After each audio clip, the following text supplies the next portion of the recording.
Hey, what's good? In 1971, Gil Scott-Heron released an album entitled Pieces of a Man. On that album was The Revolution Will Not Be Televised. Gil Scott-Heron was an American jazz poet, singer, writer, and all around talented, outspoken artist from none other than Chicago, Illinois. His influence is still being heard today. At the beginning of the Super Bowl halftime show this year, Kendrick Lamar announced that the revolution would be televised. That statement has a direct connection to this song.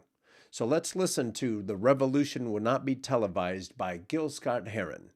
I'm going to keep working on some drawings for an animation that I'm working on. Before we get into it, remember to go to coconutjustice.com and get you some clothes that I think would look good on you. Let's go. So let's get into one of my favorites. Revolution Will Not Be Televised. Let's go.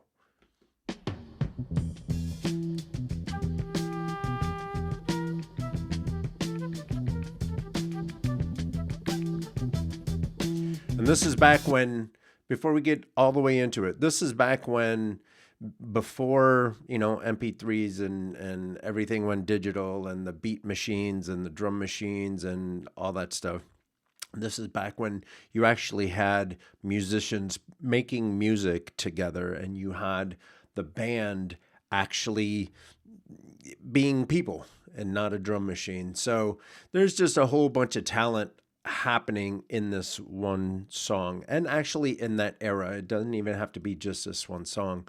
The rock, jazz, R&B, that was back in the day when you had like a full-on band just making things happen. So yeah, you're gonna hear the flutes and the drums and all that stuff. That's actually people. Let's go. You will not be able to stay home, brother. You will not be able to plug in, turn on, and cop out. You will not be able to lose yourself on Skag and skip out for beer during commercials because the revolution will not be televised. The revolution will not be televised. The revolution will not be brought to you by Xerox in 4 parts without commercial interruptions.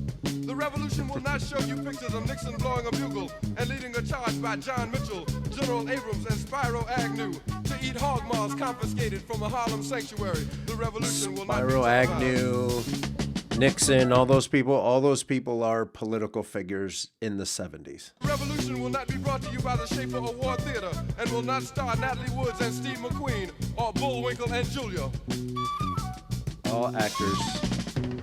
The revolution will not give your mouth sex appeal. The revolution will not get rid of the nubs. The revolution will not make you look 5 pounds thinner because the revolution will not be televised, brother. There will be no pictures of you and Willie Mae pushing that shopping cart down the block on the dead run or trying to slide that color TV into a stolen ambulance. NBC will not be able to predict the winner at 8:32 on report from 29 districts. The revolution will not be televised. There will be no pictures of pigs shooting down brothers on the instant replay. There Pigs will be no meaning pictures of cops. pigs shooting down brothers on the instant replay. There will be no pictures of Whitney Young being run out of Harlem on a rail with a brand new process. There will be no slow motion or still lights of Roy Wilkins strolling through Watts in a red, black, and green liberation jumpsuit that he has been saving for just the proper occasion. Green Acres, Beverly Hillbillies, and Hooterville Junction will no longer be so damn relevant, and women will not care if Dick finally got down with Jane on Search for Tomorrow, because black people will be in the street looking for a brighter day. The revolution will not be televised. So what everything that he's saying, like Xerox and all that stuff, those are companies. Xerox is still around, but Xerox had a bigger footprint, we'll say, back then, because like all this technology was still like ramping up. And this is back when media was starting to realize how much power they had, and a lot of the people in office were there and put there specifically to squash any of the forward momentum being built up by the minority community. And so and we'll get into the possibilities of what his meaning was with this song at the end. So let's go ahead and get through it. There will be no highlights on the 11 o'clock news and no pictures of Harry armed women liberationists and Jackie Onassis blowing her nose. The theme song will not be written by... So in the 70s was like when women were actually starting to demand equality, and it scared the brakes out of, let's be honest, rich white dudes and white dudes in general. A lot of the trauma that happens from the Americas or from United States is basically white dudes thinking that everyone is coming to get what they have. That's why we're seeing a lot of that's why out of all the presidents we've ever had, 47 of them now, only one has been black. And that, we had a black one, and then we got hit with like Ubermensch over there. So anyway, so there's a lot of dated terms that you might not be able to connect with, but everything that he's talking about, all the people that he's been talking about are politicians. All of the people, all of the companies were giving money to the media and telling people what it was that those companies wanted them to know. And also, same thing was all the politicians were telling people everything that they wanted to hear. It wasn't necessarily the truth. And we can get into that even more, but let's go. Francis Scott Keys, nor sung by Glenn Campbell, Tom Jones, Johnny Cash, Engelbert Humperdinck, or The Rare Earth. The revolution will not be televised. All white entertainers. The revolution will not be right back after a message about a white tornado, white lightning, or white people. You will not have to worry about a dove in your bedroom, the tiger in your tank, or the giant in your toilet bowl. The revolution will not go better with Coke. The revolution will not fight germs that may cause bad breath. The revolution will put you in the driver's seat. The revolution will not be televised, will not be televised, will not be televised, will not be televised. The revolution will be no rerun, brothers. The revolution will be live.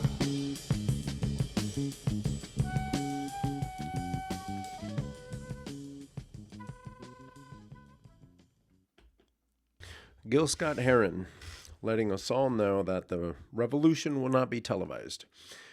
And this is a very important song for the resistance and the come up of the minority groups. We've always been held down.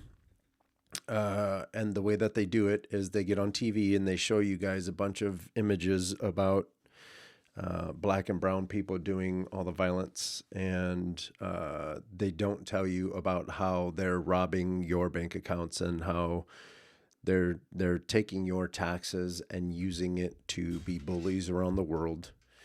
They're twisting the facts, and for as much of America first as I am, I do think that we need to spend our money on us first. And I think that's why the Democrats got busted. That's why I can't co-sign to anybody. The Democrats get busted for doing silly shit, and the Republicans just kind of do it out in the open, and they and they get people to vote against their own best interest, and we continue to fall for it. And I think what Gil has been saying here is the messaging that you see in, we'll say, old school media, the TVs and stuff like that. They tell you exactly what it is. When I was a kid, they would just give you the news, and now everyone needs to share their opinion, and they have to tell you all the things, and all that is they're trying to stretch a little news item into 15-minute spots, and then it's brought to you, like he said, Xerox and Pepsi and Coke and all the things, and so whoever has the money basically gets to dictate what you see and what you know and how things are broken down. That's why it's important to realize that Jeff Bezos owns his own newspaper, and Elon Musk has his own information site. Twitter has turned into, it's always been a triggering thing, but now, from what I understand, I don't know, I have an account, but I'm not all the way in it. But oh boy is going in there and doing things under the guise of efficiency, but he's not really telling anyone. And he's apparently tweeting in the Doge account all the things that he's doing. But again, do we really know that he's giving us the full truth? Like, this is a dude that has gained a lot of his money from the government.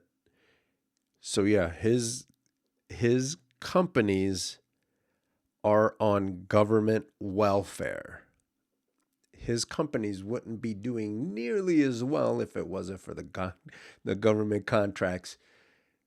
And yet again, we still have homeless people. We still have uneducated people. We still need to do a lot of work on ourselves, on this country. So the revolution will not be televised. I think he's telling us, don't be paying attention to what you see on the news. There's black and brown people here that help this country constantly, 100% of the time. Not all of us are drug dealers. Not all of us are rapists. Not all of us are, what's this dum-dum say? They're not sending us the best. You know what? The best stay home and they get educated and they try to make their own situation better. The same way we should be doing. What they're doing is they're bringing in, whether it's Mexicans or people from South America, instead, they're bringing those people in, and then those guys work the fields, and they're basically slave labor. And now we're starting to find out all these technology jobs that pay a lot of money. It's the same thing, the same dynamic. They're going out to go get cheap labor, and they bring them in. Same thing happened with the automobile industry. The automobile industry, they started moving out of America because it's too expensive, because they don't want to pay you a living wage. And so what they do is they build a factory out somewhere, and then they import those things, and then they kind of assemble it a little bit in America, and they say, hey, look, made in the USA, when we all know it wasn't. So we all need to wake up. And this is the original meaning of the word woke. We need to wake up. There is a game being played on us. That is why Kendrick Lamar had the buttons, the PlayStation buttons. That's why Samuel L. Jackson was saying all the things that he said. It's because of this. It's a game.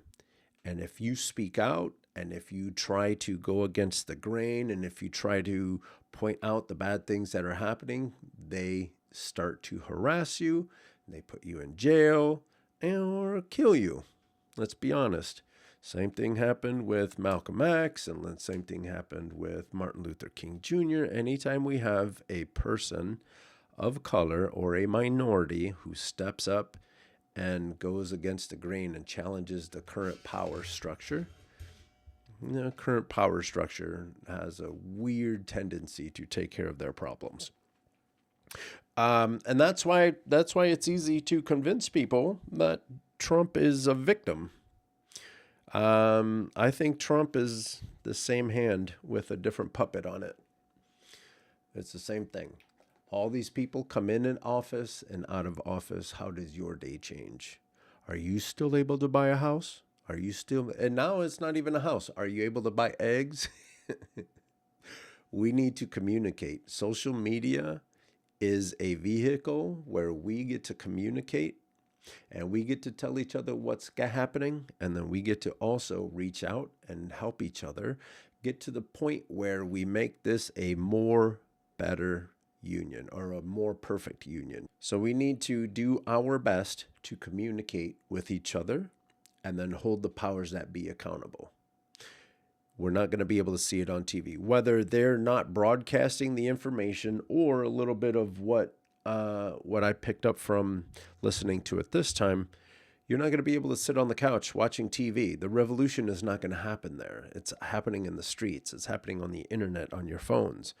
Look at how when something happens, everyone rallies and they try to share information with whatever it is that's happening, whether it's disturbances, political disturbances, or fires in LA, or everyone in Florida is underwater, anything like that, or hurricanes in North Carolina, whatever, we have the ability to reach out to each other to see how we can fix things. And that's the only way we're going to be able to do it. We can't fully trust the powers that be because they continue to show us that they're in it for their own self. They're in it for their pocketbook. They're enriching themselves.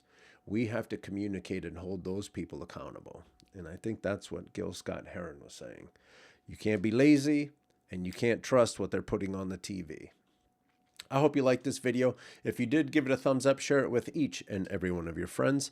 And if you want to come watch videos with me while I work on creative projects, hit that subscribe button and then change the little bell to all, so that way, every time I come out with something new, you'll be alerted. Don't forget to go to coconutjustice.com to get you some dope clothes. And with that, I'm out.